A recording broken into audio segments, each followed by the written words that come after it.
Hello বন্ধুরা, good morning. মর্নিংয়ের ব্লগে সবাই স্বাগত। আশা করছি তোমরা ভালো আছো। আর আমি তো খুব ভালো আছি। মানে কালকে ট্রেনের মধ্যে ভীষণ জোরে হাতে লেগে গেছিলো।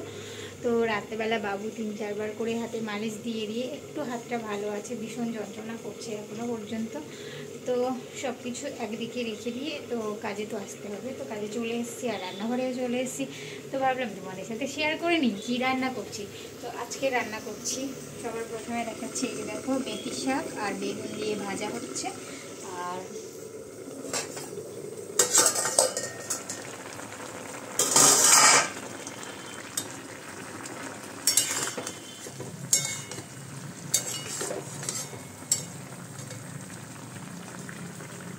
এই যে দেখো, আজ বিনস, আলু আর বাটা মাছ দিয়ে ঝোল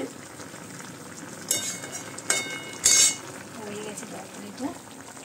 আর দেখতে পেলে এই যে ঝোলটা হয়েছে। আর এই যে ডাল, মূলো, বড়ি আর ধনে পাতা দিয়ে ঝোল বানিয়েছি। আর এখানে উচ্ছে, এই দেখো উচ্ছে আর লাল বিট দিয়ে মাখা মাখা একটা তরকারি টাইপের বানিয়েছি। আর এটা কালকের তরকারি ছিল, কুমড়ো কালো জিরে ফোড়ন দিয়ে বানিয়েছিলাম। তো চলো, আমার মাছের ঝোলটা হয়ে গেছে, নামিয়ে নিই।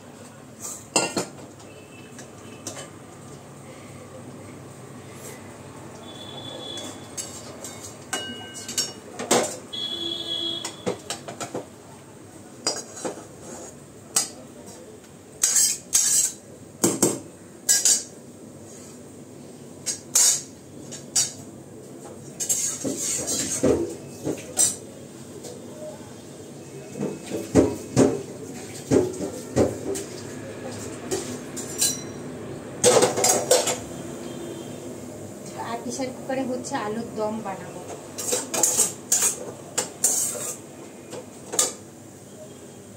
আমার শাক ভাজাও হয়ে গেছে, এই যে দেখো,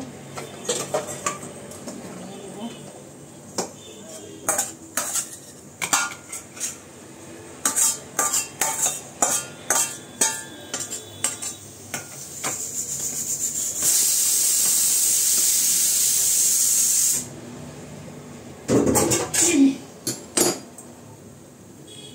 এই যে শাক ভাজা, আর দেখতে পাচ্ছ এই যে মাছের ঝোল বড় বড়।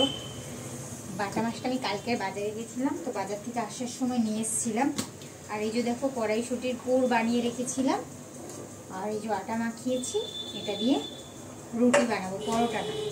কাকিমারা তেল বেশি খায় না, মানে ওই জন্য ম্যাডাম বেশি তেল খায় না, ওই জন্য একটা রুটি বানাবো, বেশ ভালো লাগে খেতে। চলো মাছের ঝোলটা ঢাকা দিই, শাক ভাজাটা চাপা দিয়ে।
কম পড়ে গেল।